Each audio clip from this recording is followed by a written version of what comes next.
It's talking about the very simple dynamic that I think we all kind of know, that people can either, if you're someone who's a bit polarized, if you're someone who just stands on what they believe and you make it very explicit, okay, you become polarizing. People either really love you or really hate you. When Jesus says the world will hate you, he's talking about the departed world, the world of the people that have left Christ and are not seeking Christ. People that seek Christ will like you.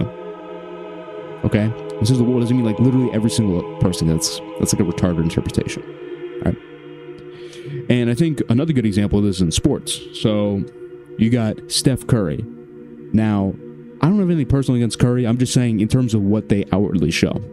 Curry's is like model Christian guy who's like super nice and, well, you know, he has some ejections here and there, but, you know, in general, he's seen as this nice guy, and when he talks about God, he talks about, you know, being uplifted and whatnot, which, no problem. No problem at all. But I'm going to use that to compare him with, say, Tim Tebow. Tim Tebow is one of the most hated athletes of the past few decades. Why is that? Because when he talked about God, he would stand on it, he was very outward about it, and he would also call out sin. He would talk about the wages of sin being death. Very overt, very out there.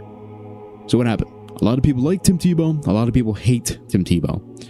That's what I'm talking about. I think that if we use that as an example, that's kind of like what I'm talking about versus the nice Christian guy. Don't get too caught up in the names, okay? Because Curry, like I said, it's nothing personal against him. I'm just using him as an example here, right? So with that being said, you know, we aren't meant to be these super nice guys, okay? We're meant to tell the truth. Right? Now, this actually leads, very importantly, to the next section, because if you just watch that section of the video, you might get a false impression of what I'm trying to say, and you might put me into a group that I do not want to be any part of, right? So now we're going to go over times Jesus was nice. Right? This is the other end of the spectrum, so to speak.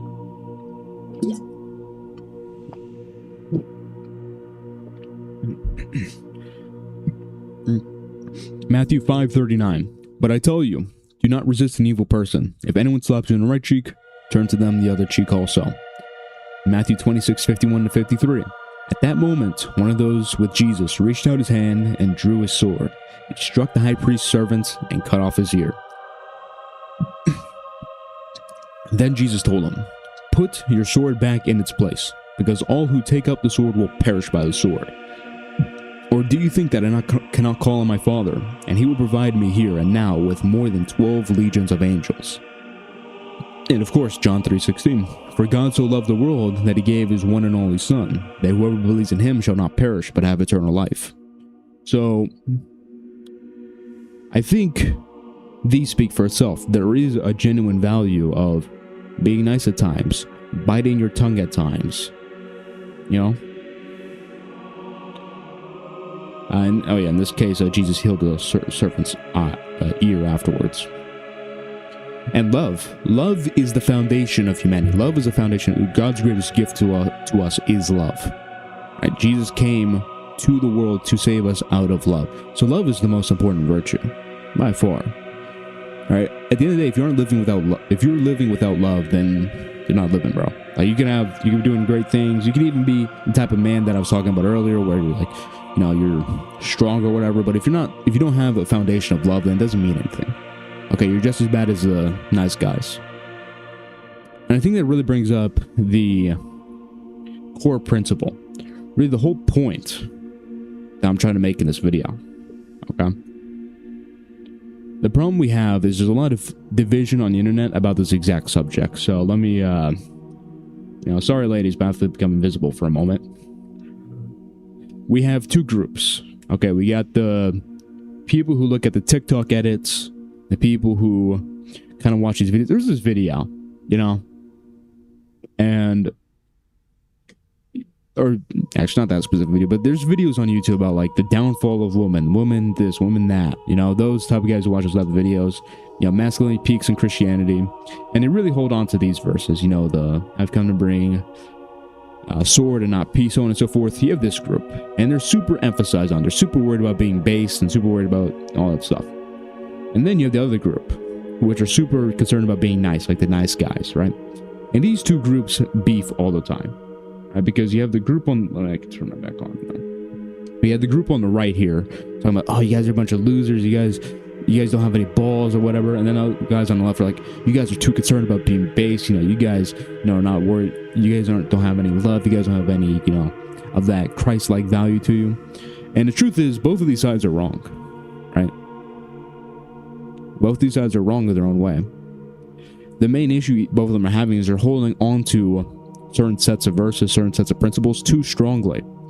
The truth is that when we talk about the value, every single principle of Christianity when it comes to morality is essentially equal, right, on a core level.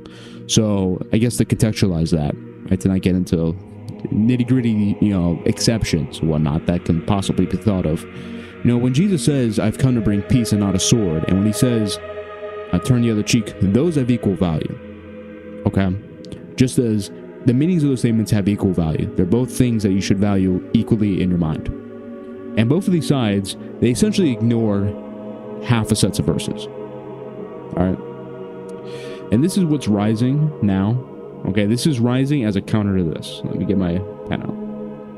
And so we all experience a bunch of this, and there still is a lot of this. Like, this is still the norm, right? This is what most young men are being subject to. But then the internet now, because like the edits and, the base culture, whatever, now it's leading to a lot of this. And this in of itself is its own problem, okay?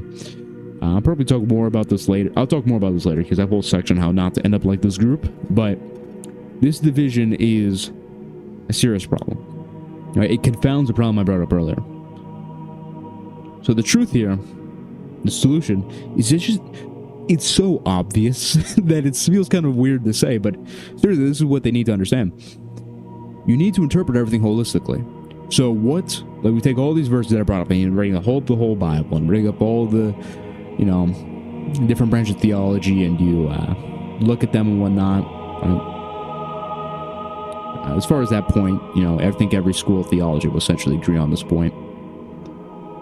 If you take all of this and you just interpret it as a whole, what do you get?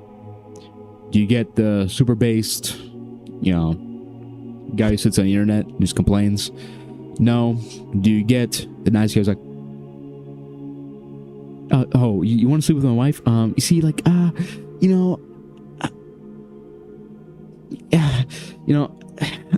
it says don't resist an evil man, so like you can sleep with my wife, no problem.